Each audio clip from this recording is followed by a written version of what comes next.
second seminar series of the, I've got to agree to this. Got it. Okay. Welcome to the second seminar in our 22 seminar series. Great to be here. Great to have everyone participating. Just very briefly, wanted to remind everyone that we're supported by EAST, Maastricht University, and the Center for Responsible Innovation at Arizona State University. And that the reason we're doing this is to provide an opportunity for those who are already in or interested in the STIR method and the community worldwide so that we can learn, connect, and grow with each other. We've got a number of co-organizers for the seminar series, and I won't go through them all, but I wanted to give you their names and show you how diverse the array is of people who are helping to get the word out. And finally, just to remind people of the three main objectives for STIR. So STIR is a qualitative research methodology, but it's also quasi-experimental because it combines interviews, observations, participant observation with this unique dialogue and interaction and decision mapping, and also uses pre and post surveys and some little bit of quantitative analysis. And it's quasi-experimental because we look at change over time and what the effect of our intervention is. Our intervention, of course, is the STIR methodology. And we do this for three reasons. One is to understand expert technical capacities, the nature and limits of those capacities, to take into account more societal and ethical considerations while they're doing their technical work. Number two, to explore the scope of expanding these capacities. And of course, we're not the ones expanding them as STIR researchers. The participants themselves are the ones that may or may not choose or be able to expand their capacities. But we want to assess this kind of room for expansion. And finally, by doing number one and number two, we can think of our work as building those capacities. But it's important that we only want to build capacities insofar as we're not departing from the first two objectives. In other words, if we set out to build capacities, we might end up making suggestions or advocating for certain routes. And then this kind of gets us out of STIR methodology into something we call STIR 2.0. It's fine to do that. We just want to be transparent if we sort of move away from STIR, from the STIR methodology. And again, by way of reminder, there are three main components. I already mentioned there are 7 or 8 components, but the three main ones that are really distinct to STIR are the decision protocol, the ethos of engagement, sometimes known as the embedded humanist. This is how we use the protocol and how we don't use it. And then finally, the framework for midstream modulation by which we analyze the results. And STIR has been practiced since 2006 and then collectively since 2009. And to date, there have been 80 studies around the globe in over 20 countries and on 4 continents. And I'm very pleased to report that just this week, I found out about the 80th known STIR study. And so this is the PhD dissertation of Hannah Stams in the Netherlands. And one of her chapters is a STIR study looking at chemistry education teachers and what they take into account as they're teaching, preparing for teaching, thinking about teaching. And so she looks at the multivalent set of different matters of attention in the practitioner and also the dynamics by which the attention changes. So it's a very interesting study. It's got some nice stuff and it can apply, I think, to all the different research, development, innovation, private, public types of research and technology development that we look at. Of course, we have 12 different speakers for this particular seminar series. They've all published or have prepared papers that we distribute in advance. And this month, we are pleased to be joined by Dr. Daan Schuurbiers, who is the director of a Dutch consultancy for responsible innovation that is not exactly the way I'm going to pronounce it, but it's close to De Proeffabriek. Yeah, I've probably got about 3 or 4 syllables off, but I'm close enough. But anyway, Daan has been one of the earliest practitioners and developers of the STIR method, starting in, I think, 2008 when we met on a train in the Netherlands. And And then Daan came over to ASU and we worked together. And he has then taken what he learned in STIR and in his dissertation research more generally into the private sector and also in public-private partnerships. And so we may have time at the end of his presentation to hear a little bit about what he's been doing post-STIR. But for now, I'm going to invite Daan to take over, and very much looking forward to your presentation, Daan. Thank you, Eric. I will just share my screen here. All right, can you see that okay? Yeah. Yep. Yeah, so thanks, Eric. It's a real pleasure to present at this STIR seminar, and it's great to see a couple of familiar faces, but also some new people in the room. I hope to get to know you a little bit better throughout this seminar. The invitation to give this talk actually made me think back of the whole STIR experience. It's been 15 years now since I did the lab studies, and a lot has happened since then. We've seen a wide range of STIR studies being carried out across the globe over the years. First, of course, as part of the NSF-funded STIR project, and then through various others, US and European projects, including STIR cities and others, several European projects. I incidentally saw the announcement for this seminar on LinkedIn. I got a message, would you be interested? I thought, well, that's me. That was fun. That was through the Tetris project. So I am assuming that there may be a link there too.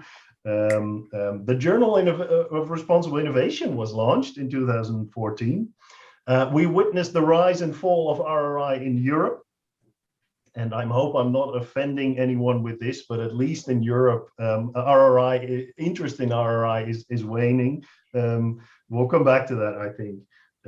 And in its place, we saw the rise of safe and sustainable by design. And I'll also come back to that a little bit later. And on a personal level, also a lot of things have happened. I finished my PhD, raised a family, started a consultancy, the Proeffabriek. Eric almost pronounced it right, so that's good. And in the last decade, I've been involved in a wide array of activities, working with research in and beyond the lab, but also operating in the wider world of research and innovation policy and practice. And I think how I look back at STIR and that whole experience and interdisciplinary engagement is, of course, shaped by all those experiences in the last 15 years.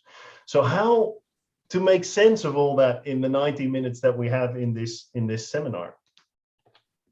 Well, I thought to, let me see if, yeah, here we go. I thought to kind of structure the presentation a little bit and also to share some of my experiences, but also to learn from your experience. I would want to split this seminar into 3 parts. So first, I'd like to tell you about the experiment, you know, the STIR studies that we did in Delft and Tempe in 2008 and 2009. And to prevent this from becoming a long monologue, I would love to hear any questions that you might have on this. It's very, I mean, there's so many ways in which you could present a study like that. You may have specific interests, either in the method or in the ways of approaching the research participants, or in, you know, making sense of the results. Or so, you know, feel free to, if you have any concrete questions, to let them know, either put them in the chat or let me know, or Cynthia or Eric. So we can also have a discussion about this. If not, it becomes a very long talk, I think. So then, after that, I would like to discuss with you the current state of STIR, and maybe Marijke and Eric can help a little bit here. But I've been out for quite a while, so I would love to hear actually what you were all up to at this point. Perhaps those of you who are planning a STIR study, or there are those that have just finished the study and would like to discuss it. Or you may be interested in doing one, but you may be hesitant for some reason. So I think if we can, we preserve some time for that to have that discussion. And then, as Eric said, I'd like to tell you a little bit about the Proeffabriek. Because what I hope to convince you is that what I've been doing in this consultancy for the last 10 years is a very natural extension of the overall mission that also drew me into STIR 15 years ago. I'll tell you a little bit later what that mission is. But I also hope to inspire you to contribute your expertise to create a more socially responsive research and innovation system. And I'll tell you a little bit more about what I mean by that later. But before we get to all that, I thought it might be nice to start off with a very quick Mentimeter poll. I'm not sure how familiar you are in the US with Mentimeter, but in Europe, it's quite well established. So let me, I think I can actually keep sharing this, right? Let's see if I can, no, I'll stop sharing this for the moment and get back to that later. See if I can share my Mentimeter.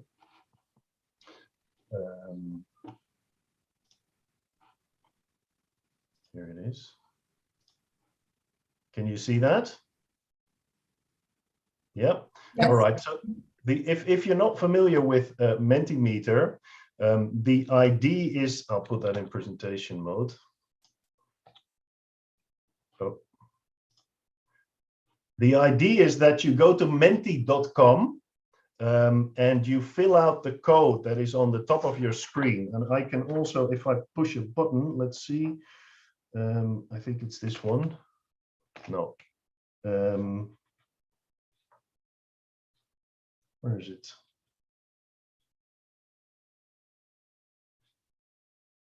Oh, let me have a look. Oh,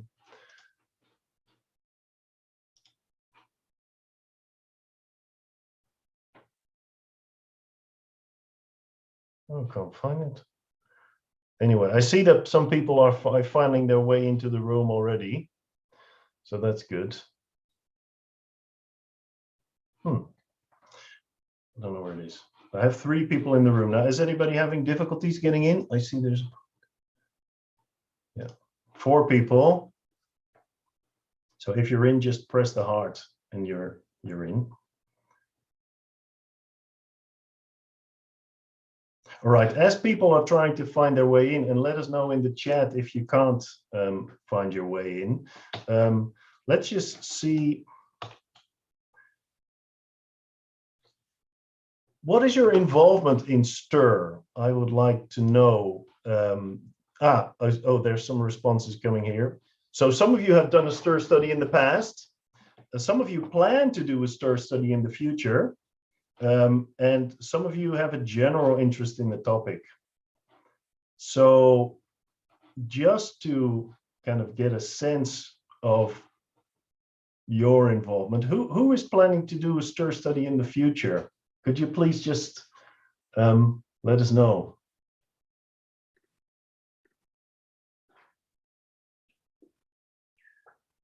Daan, I'm just going to say that I fall into 2 categories. I've done STIR studies in the past, and I plan to keep doing them. So I'm a little bit of an anomaly, maybe.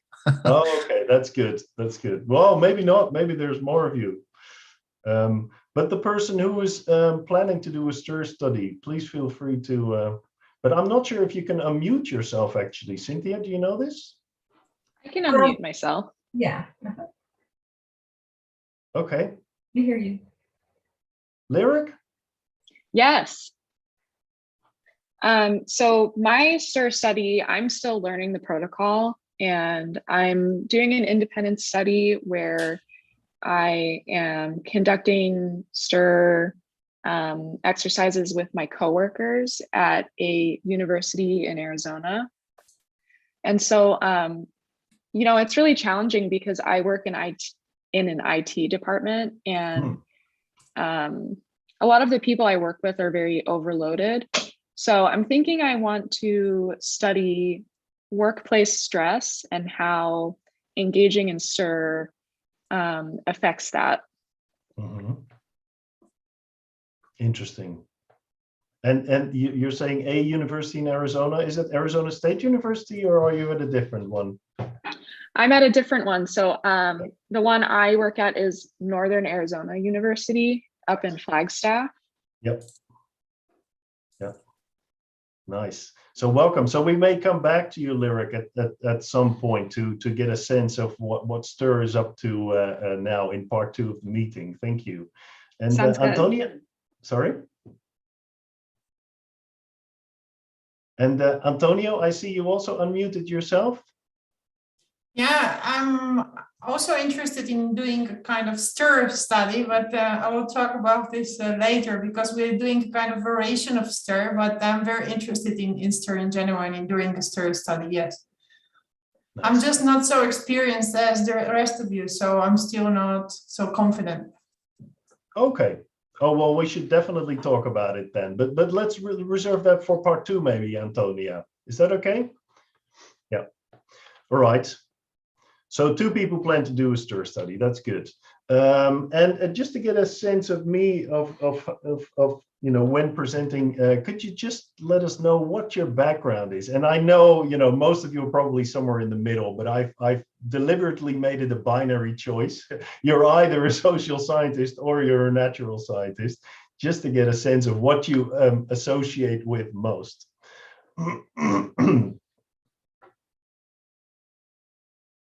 Oh, that's actually quite an equal division. Nice, good, great. Yeah, all right.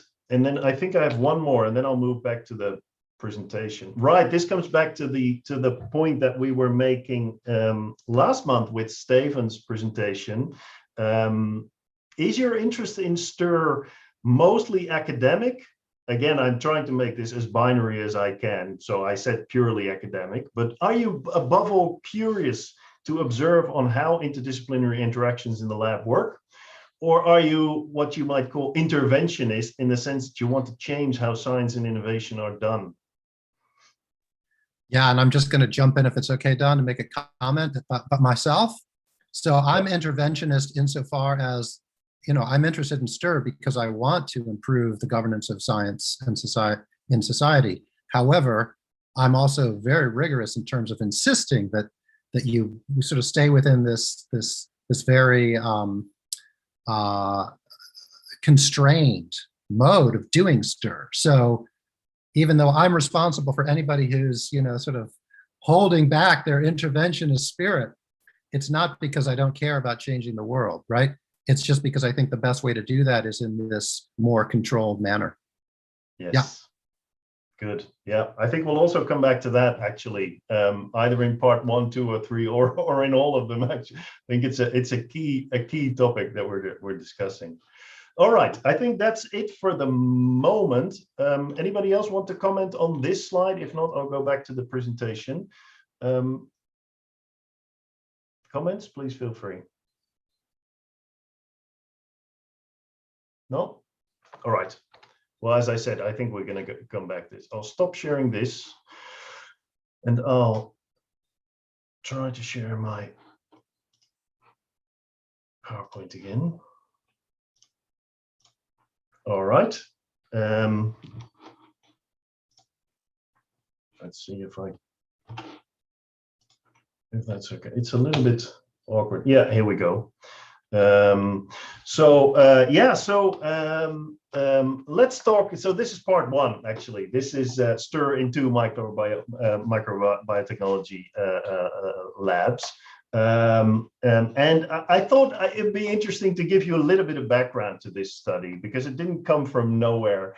So I had just started a PhD project at Delft University Technology in 2005, and that was called Empowering Scientists in Their Social Responsibility. And I was located in this newly established group in the Department of Biotechnology in Delft, and it was called the Working Group on Biotechnology in Society.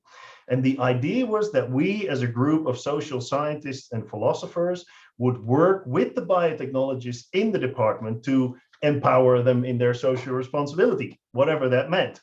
And this topic was very close to my heart because I had become convinced during my studies, part chemistry and part philosophy, that the natural sciences and the humanities have a lot to learn from each other.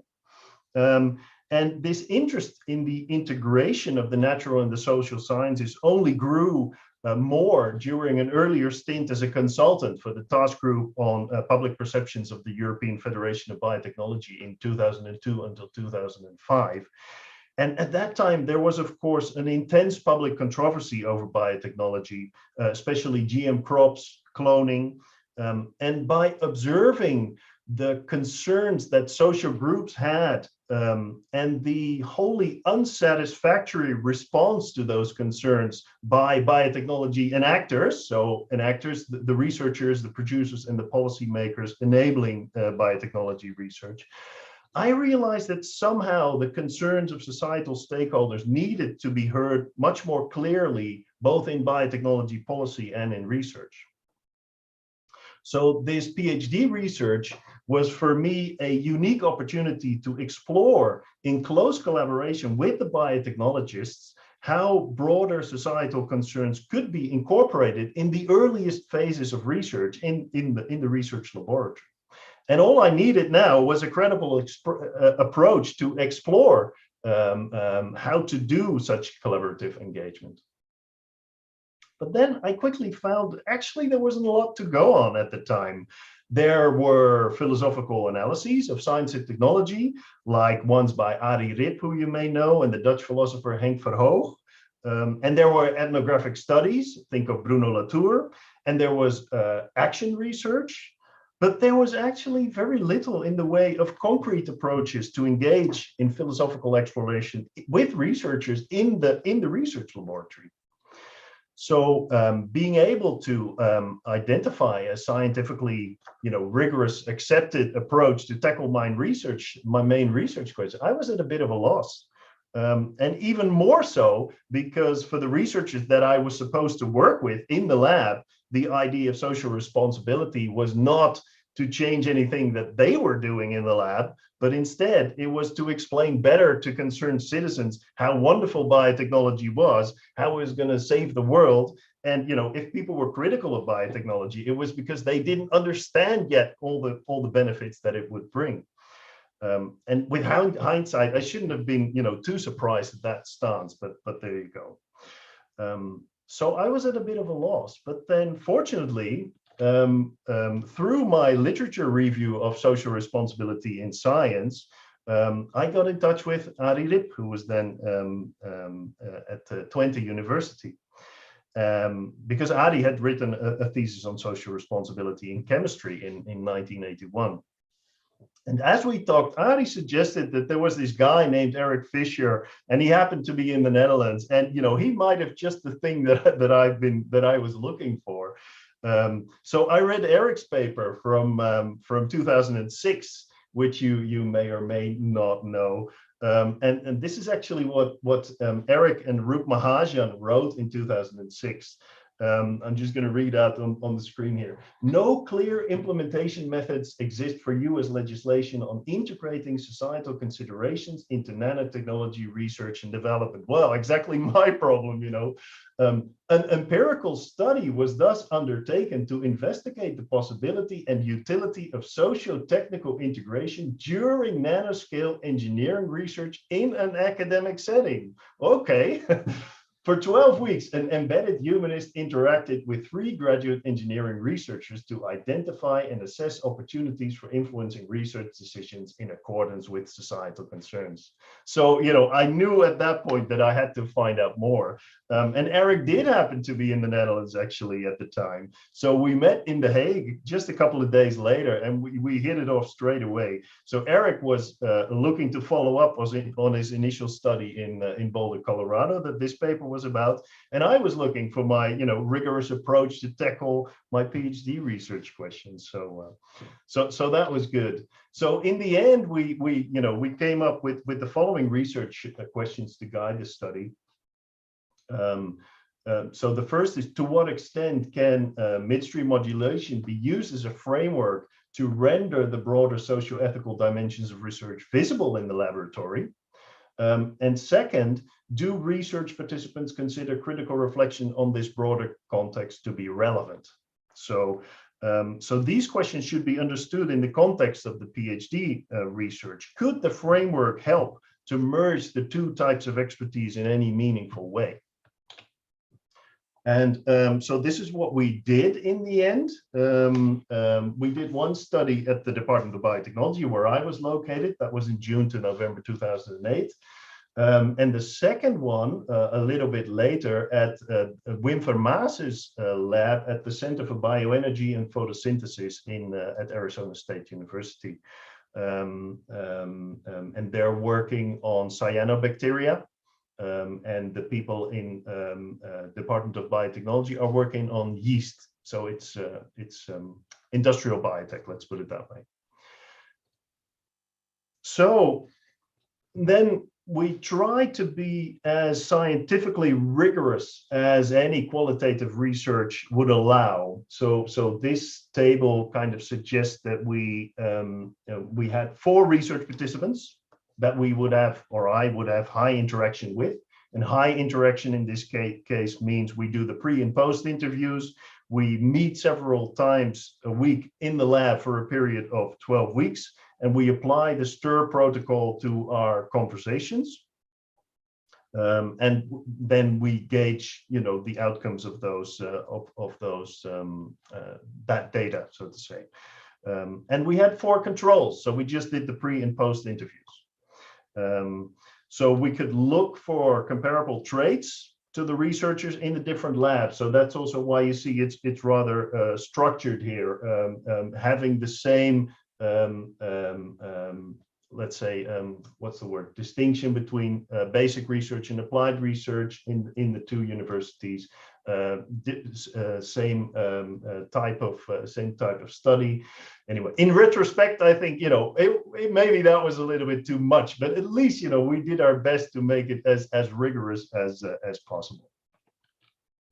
So anyway, so that's me in the lab. Just say, Daan, since you wanted people to interrupt you, I'll just say that it may have been a little bit too rigorous for your small study because it was just too, but Marijke and I have talked about this, of going back and getting all known STIR studies, of which we have 80, and then trying to fill this out a little bit. So I think it's a nice foundation that others can build upon. Sure. Yeah, and I mean, you have to do that the best way you can anyway, right? I mean, we talked about this last month with Steven as well. How do you know that, how can you control, that what you're observing is actually an effect of your intervention? I mean, it's incredibly difficult with qualitative research, but you cannot ignore that, yeah. And I hate to say it, but it's true for quantitative research too. Causality versus correlation. Absolutely. Yeah, so then I kind of immersed myself in the lab, and you can see me here in the various labs. And yeah, those of you who've done this, probably familiar site. Those of you who haven't done it but are interested, I can tell you that it's a wild ride to really try to make sense of what's going on in a lab. It's very interesting to kind of really immerse yourself and see what happens. By the way, note here that I'm wearing a lab coat in some labs and not in others, and I'll come back to that in a little while. Anyway, so we applied the protocol. We tried to map the opportunities, the considerations, the alternative, and the outcomes for every kind of tour that we did, sitting together and see, how should this be understood. That would lead to this sort of drawings. Probably difficult to make sense of this, but it made sense to us at the time. And I think more importantly, it builds a shared sense of what you're trying to understand and trying to map out. So in that sense, it's very useful. I then would take, over time, as the weeks evolved, I would take those graphs and try to map them on a graph like this, where the opportunities and outcomes are kind of mapped in time, and also where the various considerations that come into play are being linked to the research decisions. So I would propose kind of an understanding. And then the scribbles on it is how the research participant would say, well, no, you did, completely misunderstood that. And so that got kind of refined into something that we both felt was actually, what we discussed. And that looked a little bit like this, with the research progressing over time, and the considerations that pop up at the different moments in time. That's kind of the end result. So this times 4 was actually the end result of the study. So then, what does all that mean? What did it all lead to in the end? And I'm going to do it by the research questions that I posed a couple of slides back. So can the framework be used to render the broader socio-ethical dimensions of research visible in the laboratory? Well, it certainly can. Drafted, I mean, it's difficult to distill what happened, in 4 times 12 weeks of interaction, of course. But one of the things that I did is to just try to go back through my notes and see when did ethically relevant topics emerge during the discussions. And it turned out that just by feeding back, so again, this is the point that Eric also tried to make a little bit earlier, I think, I wouldn't say, is this right what you're doing? Should you be, I just tried to observe what they were doing and ask them, what they thought of that. And that would naturally, bring out all these ethical issues. I think it's a colleague of Eric in Arizona State University, Joe Herkert, who had this distinction between microethics and macroethics that spoke to me at that time. And you saw all these microethical and macroethical issues emerge, of itself, so to say. So what I found is that through this, what we call extended ethnography, the ethically relevant aspects of research became explicit, they became visible. Now, note that the point is not that such topics emerged. It's not like they weren't there, and because of the interactions, they were there. I think the point is that they were, of course, they were always there. Researchers handle, more or make moral decisions, normative considerations all the time, but they're used to doing this without labeling them as such. So what was relevant for me in these studies, we started naming them, identifying them as ethically relevant topics. So they became visible, so to say. So yes, so the first answer. A small question on what you just showed us. Yeah, could you go back? Exactly.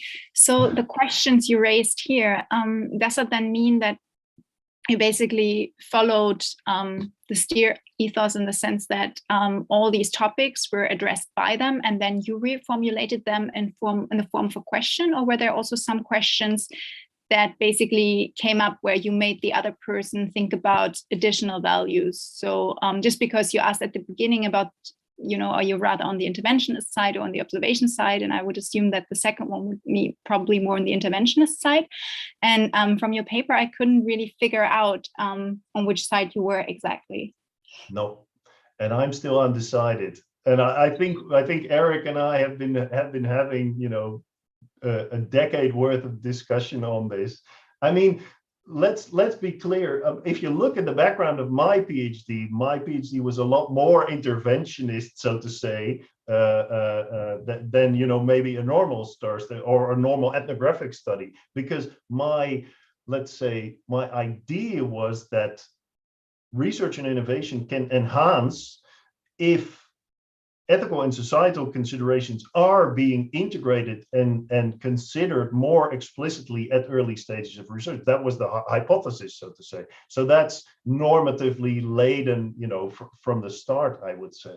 But then I also really liked Eric's approach towards, not forcefully, deliberately, trying to impose those, substantive norms on the researchers as you were doing the discussion. That was not the aim, So it's difficult to answer your question. I don't know if it makes any sense what I'm trying to say, but and the other thing I think is also that I did not see myself as a let's say, a neutral observer, I saw myself as somebody potentially having complementary expertise to the expertise that was present in the lab. So yeah, I think an ethnographer would be abhorred, to hear this. But we kind of took that to the extreme and said, well, you're not going to get away from coloring your research material anyway. So let's see, if that makes sense without imposing it. Eric, you want to respond to this? Yeah, no, I'm really glad we're having this discussion, because I would say that everyone who's basically done STIR in the tradition that has been developed, whether they've done exactly the protocol as I first originated it, or they've developed it, but they've sort of stayed within this ethos of engagement, I would say that all of us are operating between two extremes. And the one extreme is, basically the ethnographic standard, most forms of qualitative participant observation, which really do not try to come in and disturb, except in a few cases of ethnomethodology. And on the other hand, action research, as it's normally understood, where you really are trying to advance a certain goal. So I would say that STIR is designed to be applied in a very flexible way, but in all those ways, it would fit between these two extremes. So this is where we're at. So when we have these discussions, between Marijke and Daan, it's not a question of, are you doing ethnography or action research? It's how do you differentiate your STIR approach between these two poles, between these two extremes? And this is the space that we really need to develop as a research community. Yes. Nice. Yeah. All right. We can come back to this anyway, right? But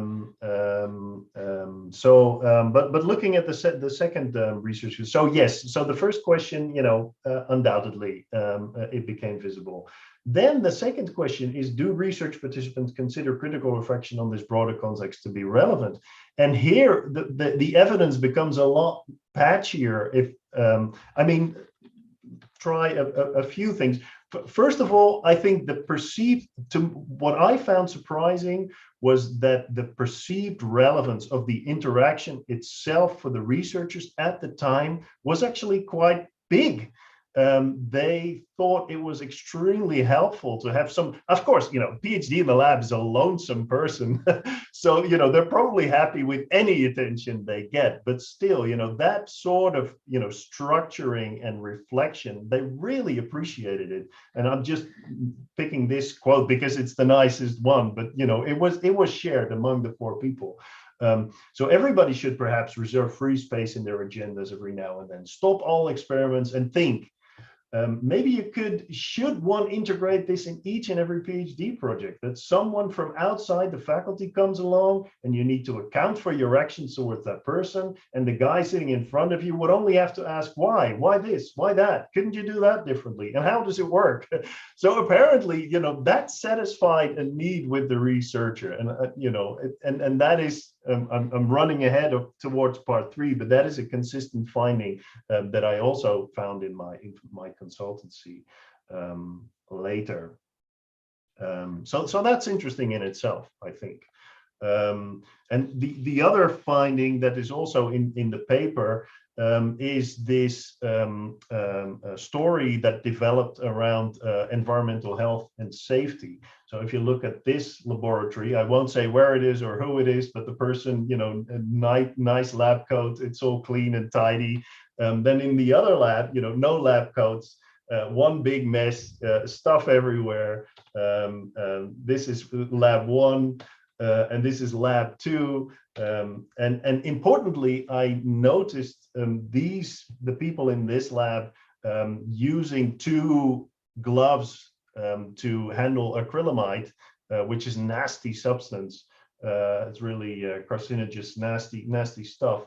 But then they would keep on their gloves, and they would walk to the cupboard or the cabinet and get a flask of something, and they would keep their gloves on. So I didn't want to say you shouldn't be doing that. It's our environmental health and safety concern, but I did relay that I thought it was interesting to if you look at the 2 labs, that there were these differences. But that in itself sparked quite a bit of a stir, pun intended, in the lab. because I then received an email from one of the persons in the group saying, I'll just read it here. It happened many times that when I was handling ethidium bromide gels, some drops reached my clothes or the glove unprotected areas of my hands. Meanwhile, the lab coat was clean and ironed on my chair since some good months. I was thinking that one day I should take the decision to wear mine, even though I'll raise some eyebrows. Then came your presentation, and I remember how I used to take care of my safety and my clothes. Monday, after the seminar, on my way to the lab, I noticed that the research participant wears the lab coat. He was spraying nitrogen on some concentrated samples and needed to protect his clothes. I said to myself, that's the moment. If I come back fast, we'll be wearing the lab coat. I took it and wear it for the rest of the weeks.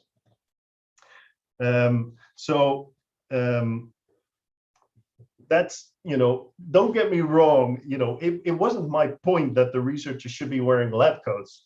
It's not the improved compliance to environmental health and safety regulations that interested me. What interested me is the fact that simply feeding back such an observation between different practices in the lab led to such a stir. So in a way, the discussion of those broader considerations was relevant in a very direct sense too. Yeah, Eric. Yeah, and I think if I remember correctly, the story is even more dramatic because the laboratory went from one in which most people didn't wear a lab coat to a discussion about whether they should or not, and then a silently everyone started wearing lab coats. So it wasn't just this one person or the two people that are referred to. It was a culture change, and it was self-organized, but it wasn't the result of everyone sitting around and deliberating. Right? It was the issue emerged, as you say, the issues are latent and they emerged, and it was uncomfortable to have them emerge, but you weren't there. Nobody was telling them what they have to do. They were just sort of arguing amongst themselves, and then it died down. And then there was this sort of self-correction in the social system. Yeah. So anyway, take that however you like, but I think these studies did show that there was, or at least for the research participants, there was direct relevance for their own work, so to say. And that's what you might call first order reflective learning. I've taken this from several papers who've written about this. But the idea of first order reflective learning is that it takes place within the boundaries of a value system and background theories. So it's improvement of the technology and the improved achievement of one's own interest in the network. I think there was, evidence of that. But then my interest was also, through the PhD questions, was also in second order reflective learning. And that's that when the background theories and the values of the research system itself become the object of learning. So it's reflection on the research system. And I think it's more difficult to indicate to what extent that sort of reflective learning took place. There were interesting discussions about the societal relevance of research. So one of the questions I would ask each participant is, does society benefit from research? And the general response from everybody, from all the researchers in the lab is, yeah, of course it does. One of the main goals is that society benefits from any research. It's not just a fun thing we're doing here. And another said, yeah, I wouldn't see what would be the point otherwise. If it wouldn't help the rest, if that's the reason, then usually, society should benefit. What would be the point otherwise? But then I would ask them, okay, so does society benefit from your research? And then again, all four of them weren't so sure anymore. So one of them said, well, I hope so. It's not my immediate goal. I haven't thought much about it. What I'm doing is basic research. This is probably a little bit far away from, what I'm doing is too far away. And the other said, well, honestly, I'm not sure I can help. This is more basic science, fundamental science. So that kind of became this, how do you call this, recurring theme, where on the one hand, there is this, conviction that, of course, science is going to help society in all sorts of ways, but nobody can really say, how their research contributes. So, but yeah, I mean, what effect did those discussions have? I'm not sure. I'll leave it. I'll leave it to you. I think for the moment, I would like to leave the presentation of the findings there. I have my own thoughts on it, of course, 15 years later. But maybe we could reserve some time now to see if you have any observations, questions, reflections, suggestions, and also the people who would like to do this. Does this resonate with what you want to do, or you completely lost confidence now, or you think I should have done things differently? Feel free, and anything is fine.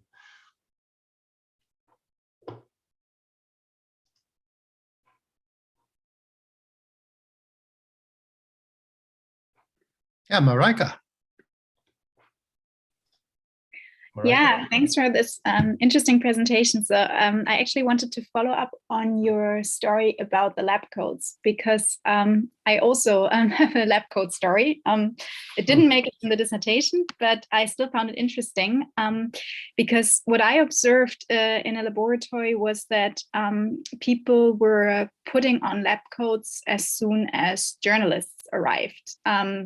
And were also often asked by journalists, or especially if there was filmmaking going on, can you please put on a lab coat? Because it was the signaling of expertise, authority, especially because they were working with participants. And in that case, the researchers were actually saying we're not really comfortable with wearing lab coats because they signal something that we don't really want to signal. We don't want to be in a superior position in comparison to our research participants. So there was a really good reason why they were not wearing lab coats. And I also have to say that in their case, they weren't working with dangerous materials. It was more about protecting your clothes from something.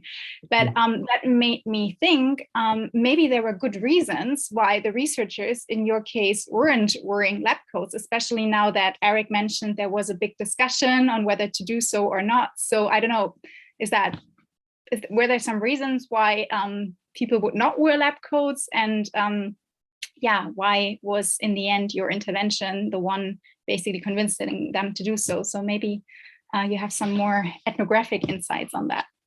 Yeah, well, insights I'm not sure, but I did find that there was simply a lot of peer pressure. I think they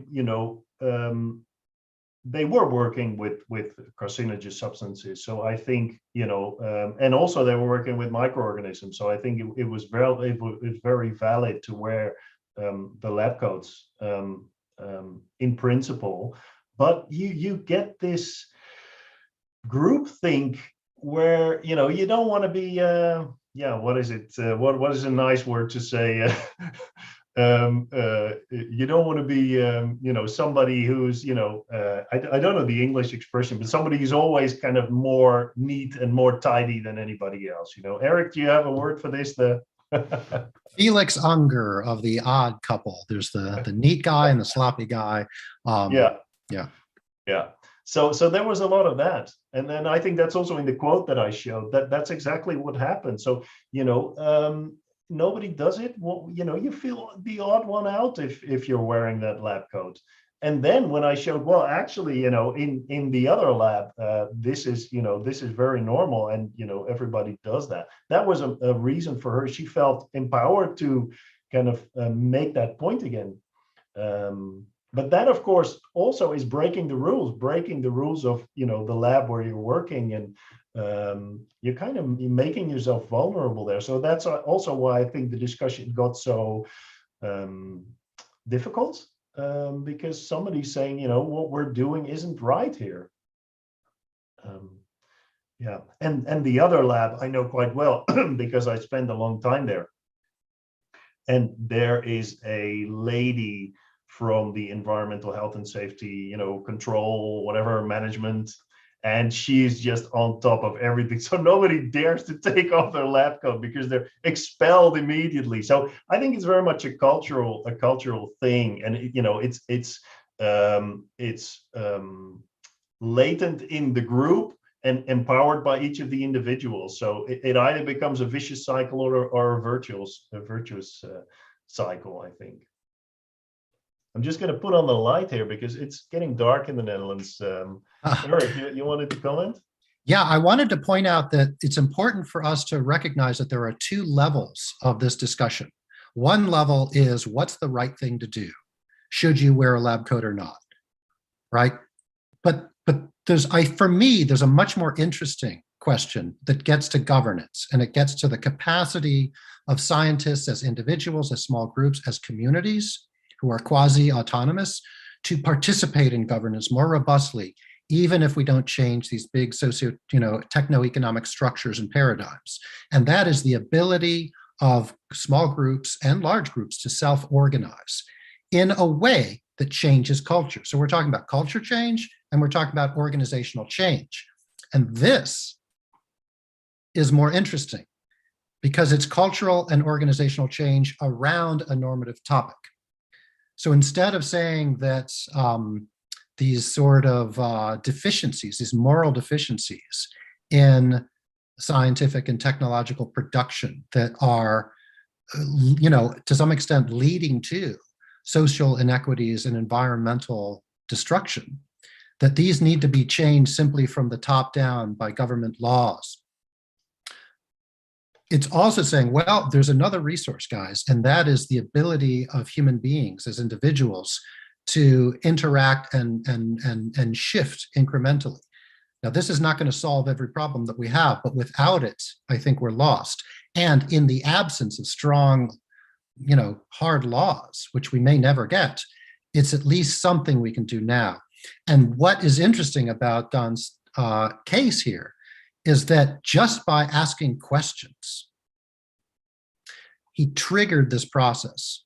So my political science mind thinks, well, is it possible if we have more of this kind of critical reflection, which is triggered only by asking questions, listening, asking questions, listening, and these questions are probing questions, right? They're questions, well, what do you think about that, right? It would be interesting to dig into one of Daan's examples. How did he ask these questions without going over, into the line of advocacy or judgment or critique, right? But asking critically reflective questions, because this is a powerful tool to trigger cultural and organizational change.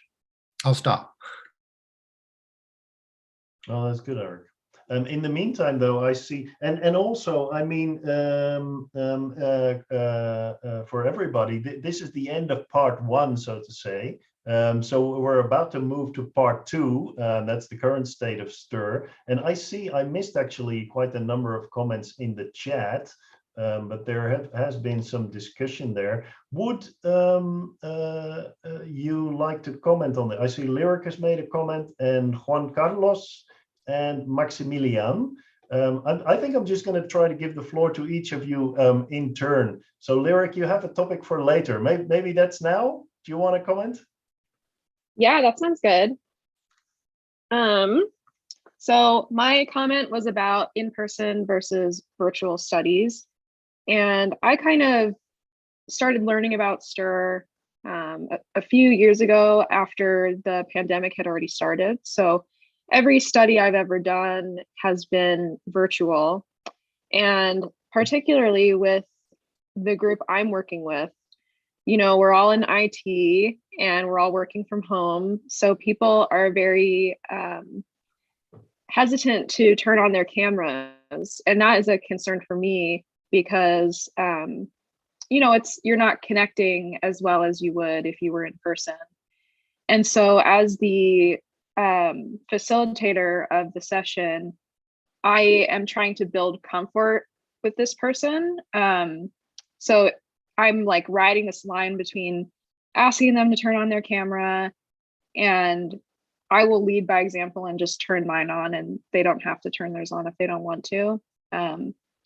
But that is kind of like a cultural thing that I'm challenged by in my own study. And I also wanted to say, Daan, I thought it was very interesting that you asked your participants first if they thought research should improve society or contribute to society. I don't remember exactly how you phrased it. And then asking them if their own work was contributing to society. That's like a very, to me, that feels like an intense question. because it's turning the spotlight back on you. And I was just putting in the chat, you know, if I felt like my work wasn't contributing to society, I would definitely feel self-conscious, and it does kind of trigger that like self-reflection, reflexivity in a big way. Yeah.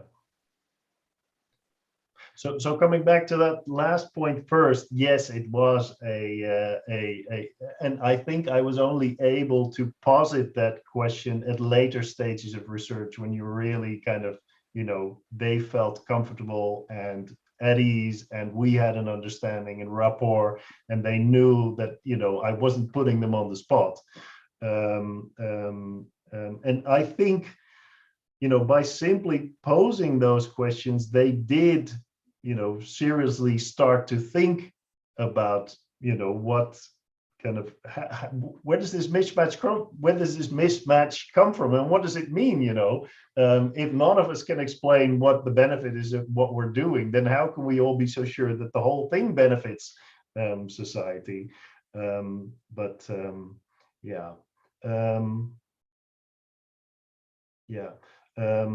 and the first question, I think you're always going to have, you know, it's always going to be a little bit more difficult if you're just doing this behind a computer. I think that the pandemic has taught us how to make virtual conferences work. So I think it's already a lot better than it was 2 years ago. But you're absolutely right. You know, just the little sensitivities and just sensing that, you know, the conversation needs something, you're gonna miss that. So I think actually it would be really interesting to compare those different outcomes. And I wouldn't even, you're kind of, you know, you're saying, you know, are there any measurable differences? I would almost say yes, of course there are. So what are the measurable differences, and how do we monitor them? I think that might also be something for Eric and Marijke to ponder, especially if, you know, even after the pandemic, I think virtual conferencing will continue, at least for, you know, intercontinental meetings. So it might be interesting in a more general sense to see what exactly, you know, can we put a finger on what exactly it is that we're missing if we're meeting virtually. So that's really interesting. But it's going to be a little bit more difficult, I think. Yeah, and if I can just piggyback on this topic, and I know that Carlos might want to also jump in, but there's sort of two basic approaches to this. One is we just conduct a bunch of in person, we conduct a bunch of virtual, and after the fact, we come back and we analyze them. The other approach is much more rigorous and demanding, and that is before you start to conduct these studies, you think about indicators that you're going to pay attention to, and you build these into the study. Mm-hmm. And I think, yeah, so those of you interested in actually studying these differences, it's a question of whether you're going to do a retrospective analysis when you have multiple cases to analyze, or if you're going to do your own sort of microanalysis, where you might do your own comparison, or at least set up the first part of a secondary comparison. Yeah. But just on the bright side, and I'll get to you, Antonia, in a second, but just to finish this point, I was involved in a very intense discussion about the transport of dangerous goods through rail, through city centers. And there was at the beginning of the pandemic, and we thought, you know, we're never going to pull this off because the stakeholders were just, they were, you know, and it's somehow we also made that work. So it's not that, you know, if you have a virtual meeting, it's impossible to, you know, sense the sensitivities, as it were, but it's a little bit more difficult. Yeah. Antonia? So I have also a comment regarding the question, because I liked it also very much. And my comment is a bit out of the STIR scope, but I have also discovered in my work with researchers that it's so important to make things personal. Otherwise, they don't make the connection. Otherwise, they think that it's something that's far away from them. So I have a whole tool of questions and warm-up exercises to put spotlight on them. And then they somehow wake up. But yeah, this is a really good trick, and it works, and it makes them feel somehow different. No, not really professional, because when you make it personal, so they start assuming more responsibility. So I have sometimes I ask in the beginning, in the, let's say, virtual coffee break or real coffee break, what do you care about in this world? And then they start, oh, I like skiing, so I like mountains and oceans because I live in front of the ocean and all these things. And you say, oh, so in this way you get to know the people, because they tell you about their hobbies, about what they do in their free time, and you see that they're really passionate about these things. And then the next tricky question is, what do you do as a researcher to show how you care about these things? And then I feel blocked, because I say, okay, I said that I really care about this and this, but actually I don't do anything as a researcher to contribute. And you see a big gap, and it happens not only to the researchers that we work with, but also with ourselves. So it's nice to construct this bridge. What do you care about, and how do you show your care to the things now that you feel connected to? Yeah, absolutely.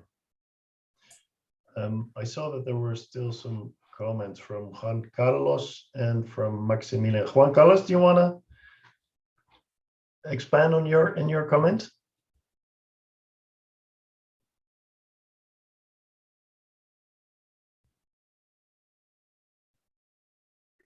You're muted, Juan Carlos. I'm not sure. There's Antonia and Eric raising their hands. Just 1 second. I'm just Juan Carlos, let us know when you find the unmute button. In the meantime, I would just like to ask Maximilian. I don't think we've met Maximilian, so welcome to this meeting. You also had a comment. You want to kind of explain? Yeah, I have to apologize. COVID hit me today, it seems, so it wouldn't be much of an aesthetic experience as now seeing my face in this miserable situation. So apologies for that. But I was just in, so we're doing similar stuff, I think. So I'm not following the STIR protocol, but we are sort of embedded ethicists and social scientists at the Technical University of Munich. And we're also trying to find ways of inducing reflexivity in research practices. And we also see, and this was sort of a comment on one of the last slides that you've shown, that there's sort of this, it seems to us that the more a field or a discipline itself sort of emphasizes the wider societal impact and relevance, the more we see sort of in our interviews often that the PhD researchers who are in this very vulnerable position in these institutions often try to push back these narratives of big relevance, of huge impact. And that is sort of something that I've also seen in your research. So I was wondering whether you could elaborate a bit on maybe the relationships between senior and early career researchers, because that is also something that is very interesting to us. Yes, absolutely. In my studies, they were all PhDs. This was deliberate for a number of reasons. First of all, because they take the time to sit with you for 12 weeks, day in, day out. So they're the most available, as it were. And we also wanted to have, again, the little graph, the little Excel table. We want to have the same kind of level to see if, to make comparisons easier. If you talk to the lab leaders, though, you get a completely different picture, a much more let's say long-term, long-scale picture, and the sense of what the group has to bring to society is also a lot more nuanced, and it's also that plays out on a much longer time frame. So they will say, I can't tell you, silicocystis is used for making green diesel. I can't tell you when it will happen, but there's this huge societal challenge. We're facing energy shortages. It will happen, and we just need 20 years before we can engineer these cyanobacteria to the state where we have completely effective biodiesel production systems. You know, just wait and see. And usually the PhD isn't quite at that level. You know, they're trying to get their papers out and trying to get to terms with the techniques, and they're much more at the level of understanding the science that they're actually doing. It's also, I think that's one of the things through working with researchers that I've learned over the years. I've become so much more appreciative over the complexity of what they're doing. I mean, I always knew that science was difficult, but just getting a sense of how they survive in this ultra competitive world where, you know, the science just evolves, especially biotech and nanotech, the science evolves so rapidly. You know, how do they even, you know, keep up, you know, be good enough to get their next postdoc and the next postdoc and the next postdoc? So I am, yeah, a lot less kind of critically inclined, because I just see the complexity of the world that they need to survive in. I don't know if that answers your question, Maximilian, but I'd be happy to talk a little bit more about it, you know, at some stage, because it looks like what you're doing in Munich is very comparable to what we were trying to do in Delft. So that'd be good. Let's stay in touch. Nice to meet you. For the moment, there's also Eric who has raised his hand. I just wanted to sort of comment on the last 3 or 4 exchanges, just to sort of emphasize a couple things. One is that there's a very nice liminal space between, sort of taking the position that I care or my research contributes, or on the other hand, my research really doesn't do anything and I don't care.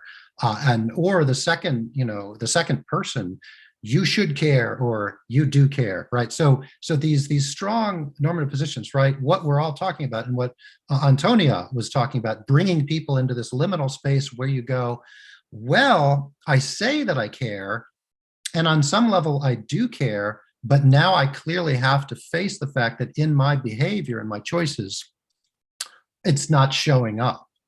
And this is an uncomfortable place to be in. And what I really appreciated about Antonia is that she said, and also for ourselves, as the people asking these questions, as the researchers, I think STIR really only works as a dialogue if we are willing to step into these uncomfortable normative liminal spaces that we're pulling or inviting our participants into, right? And this is the place of cognitive dissonance. This is the place of disconcertment, where something feels off and we're not perfectly lined up. And it's a place that people don't like to live in. Structures, cultural structures, social discourses, they don't like to be here because you don't have this clear moral position of, oh, this doesn't matter, or, oh, yes, I'm doing everything. But it's this potent area of where organizational and cultural change and personal change can develop out of. And so I really want to say that, it's a resource both for academic insights into sort of areas that might not otherwise be seen, which is basically the potential, the capacity for change, not just what people say about why they don't change.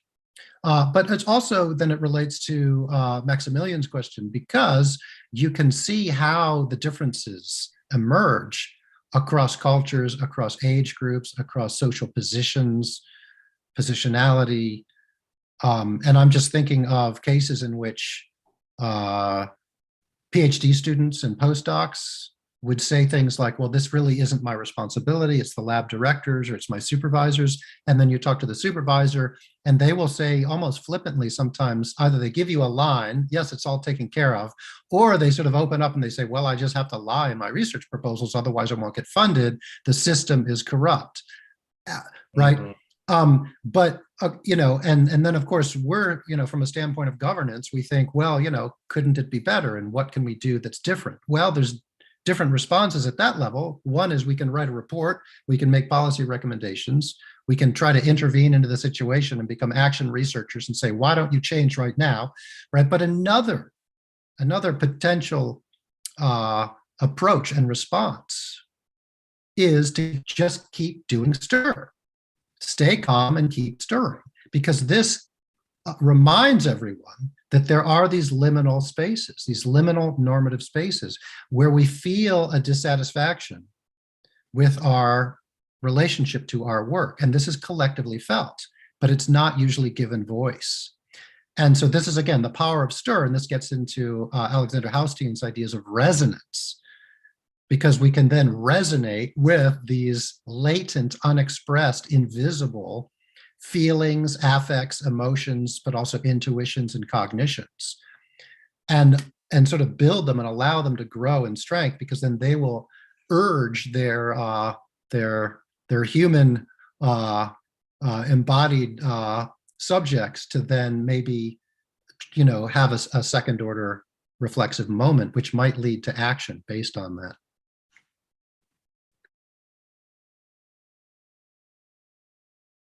Yeah, I'm just looking at the time, and it's almost 6:45. I think we need to wrap up at 7, right? So, and I've noted Juan Carlos's question. I see that you're having difficulty with the internet, Juan Carlos. That's no problem. But you said you would like to know a little about the ethical values that arose after the interaction and the application of stir in the laboratories you studied. So I'm going to open my presentation again. This is not it. I'm going to share that again. I just unshared it, but it was doing strange things. Let's see if it's better now.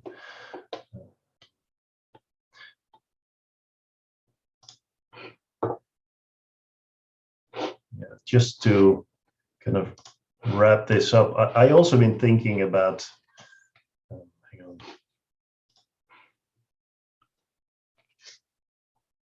Where are we? Share screen, screen 2.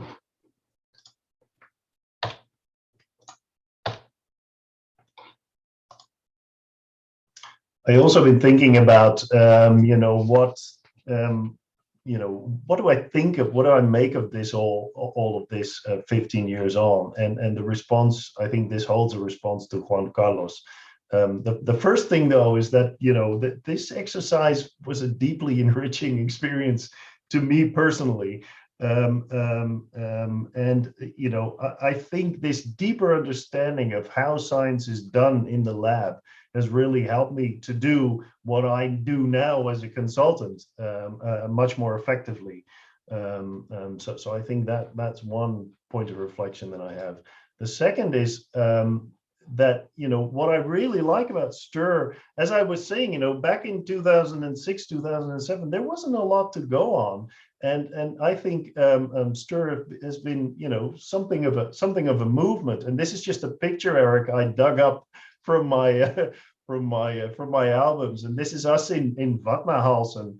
This is also I think 8 or 9. This is actually Bergen, right before we went to Vatnahalsen. Yeah, exactly. And you see the stir group, and I think, I don't have any more recent picture, but I think that vibe, that dynamic has been moving forward. So thanks to Eric for your relentless effort to make this thing happen.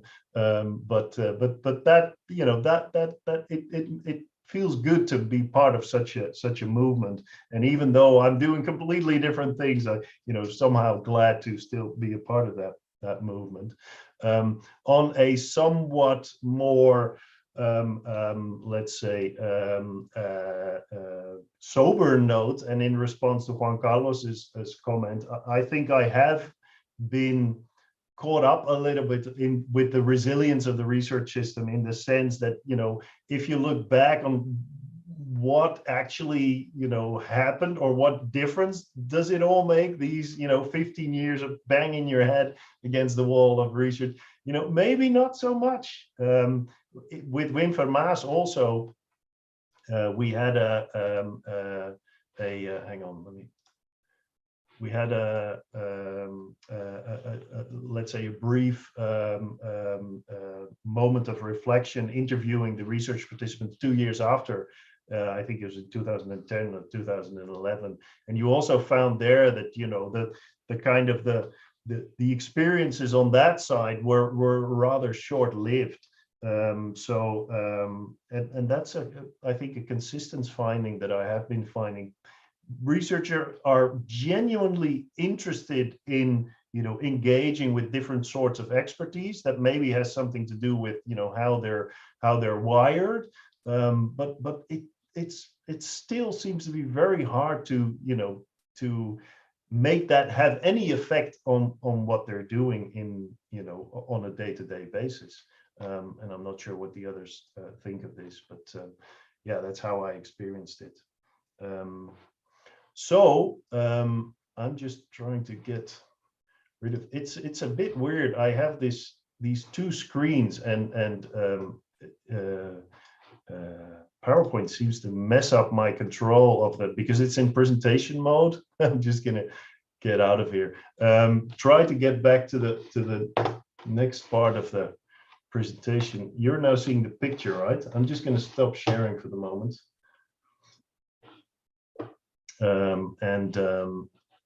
Maybe try to reshare. It just opens up a whole bunch of screens, and I just lose control of which one I'm handling. But Eric, make your comment as I try to get the presentation back in order. Yeah, just a comment on the sort of that third point, the sobering point, and I think the resilience of the socio-technical, cultural, institutional systems that produce science and innovation in the world and continue to, transform the world.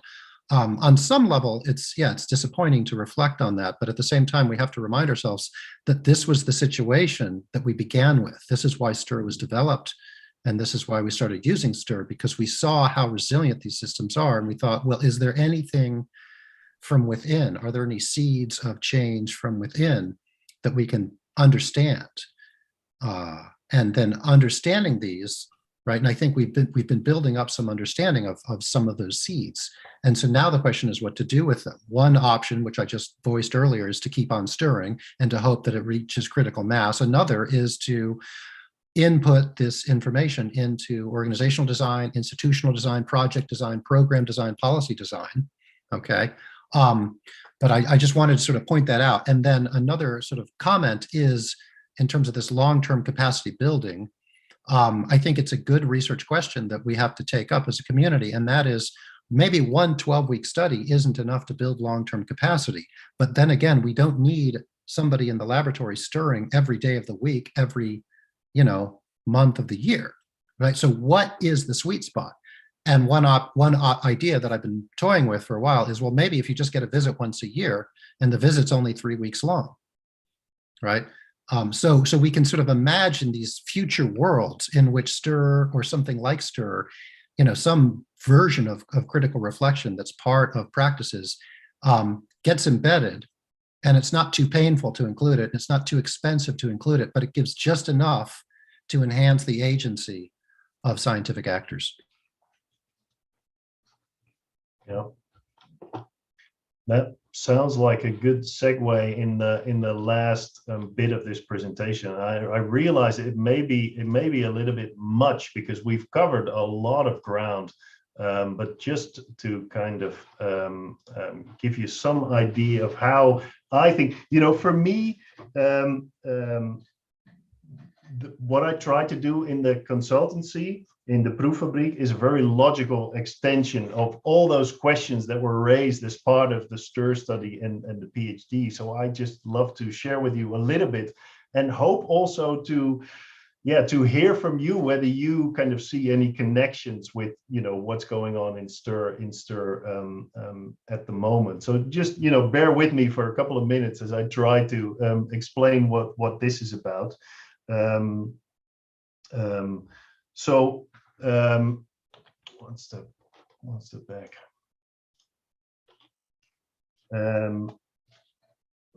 So why I started the Proeffabriek is because I was convinced that, I'm a believer in research and innovation, so to say. I do believe that it can help to address some of the challenges that we're facing today.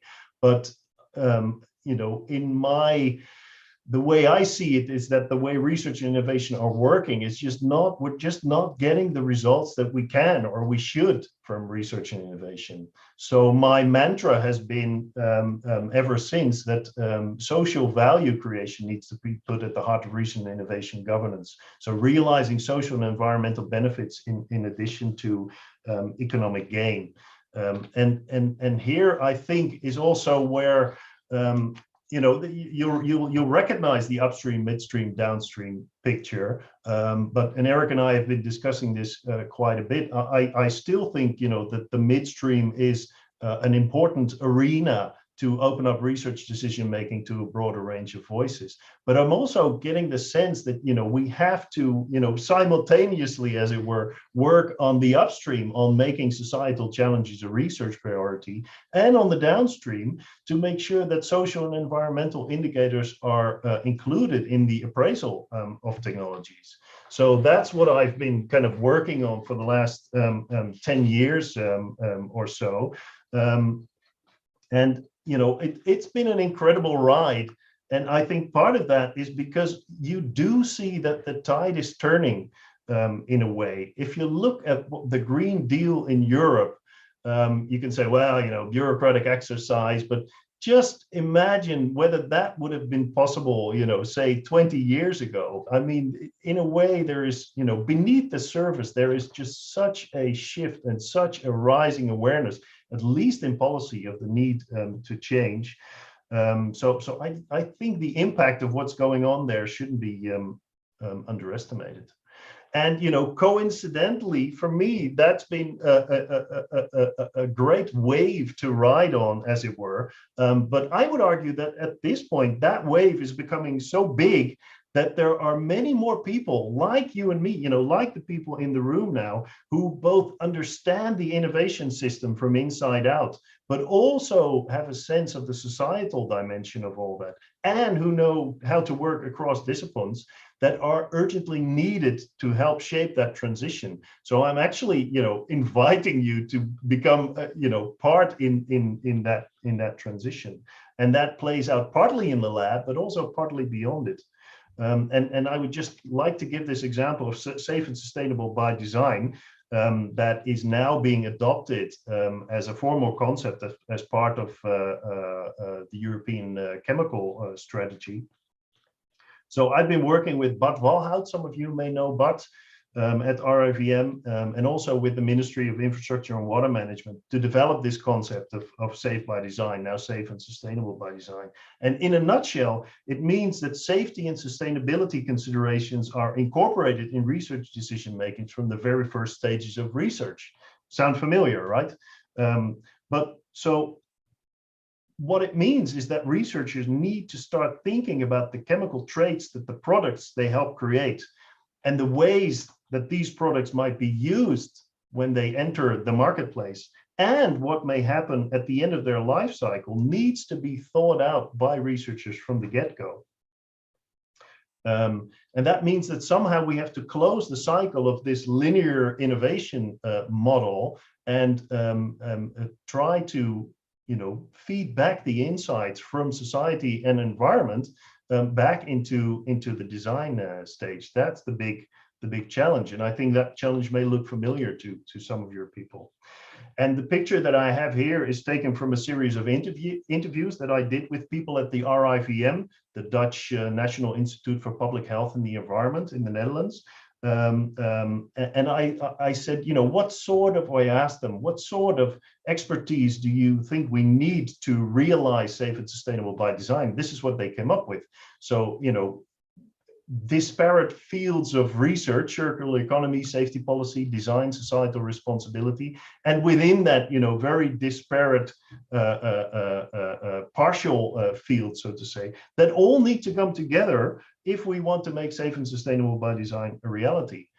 So, lots of questions to be asked here still, but what is clear is that researchers and product developers and designers and toxicologists and sustainability experts and social scientists all need to start working together to start incorporating safety and sustainability considerations in research and innovation. And this, of course, requires the help of people, like you and me. it needs that sort of experience. And I really think, there's all things you can say about safe and sustainable by design. And the way that it's now becoming a big policy concept, you immediately see that, people are trying to empty it out, like has happened to RRI once it became a cross-cutting issue in Europe. I mean, in a way, it's good when concepts become part of the policy debate, because they get a lot of more traction, but they also become a lot more inflexible, and it's a lot more interest driven. But whereas I think what RRI had difficulty with, namely to engage the enactor community, as it were, it was still very much a social science driven thing. I think safe and sustainable by design is destined, or has the opportunity to go in another way, because it offers very tangible, better research outcomes, namely products that are less damaging to human health and less damaging to the environment.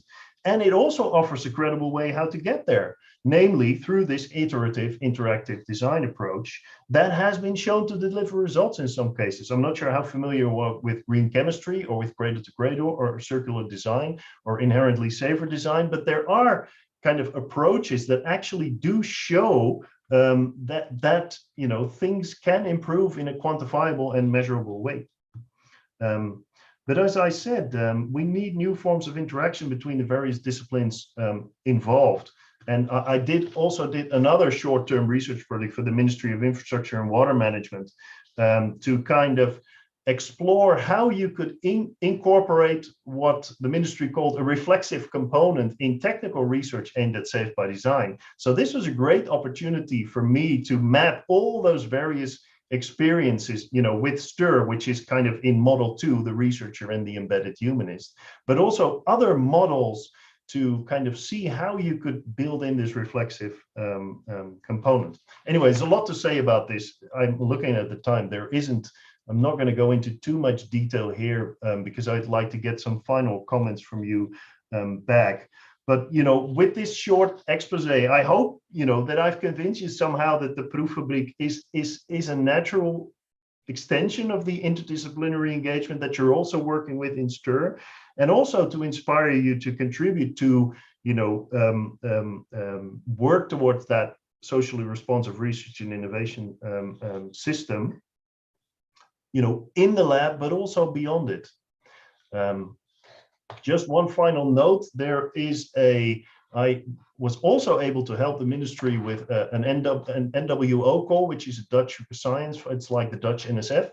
And this call came out. It is now, the proposals are now being evaluated, but it was quite radical. We said you could only join this proposal if you show how producers, users, social scientists, and sustainability experts are involved at the structural level of research design. So I'm very curious to see what will come out, if there's going to be any viable proposal. But at least I think that these are alternative ways to see how we can expedite that transition towards a more socially responsive research and innovation system.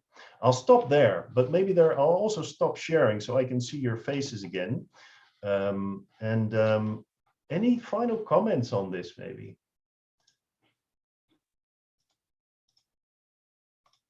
Oh. And Marika. Yeah, first of all, many thanks for the presentation and also the last part. This is really impressive. Yeah, I think I just have to at one point talk to you in person how you managed that transition from research into consultancy, because yeah, it seems you managed to get a lot out of STIR for your work now, and that it's really having a lot of fruitful results. So again, I'm really impressed. And I think I have one last question, which is whether the move from research to consultancy also came about because you saw a tension between doing STIR and between doing research.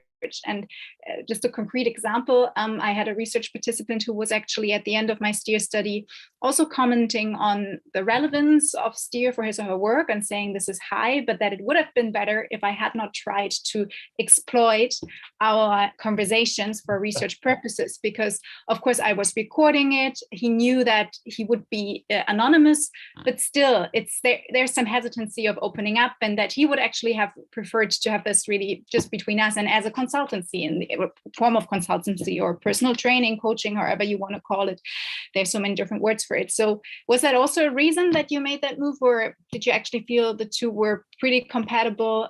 So yeah, that's my last question. Yeah, that's a difficult one in closing, because I've got a million responses, both on a personal level. Are you a researcher or, let's say, an advisor or consultant? I think I'm firmly in the second part.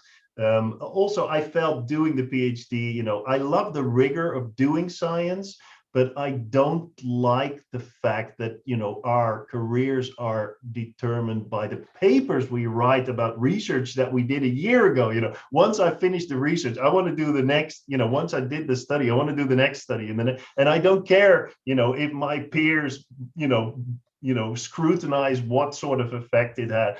Everybody sees that it had an effect. So I just want to make that effect possible as much as I can, stir as much as I can without having to justify it all the time.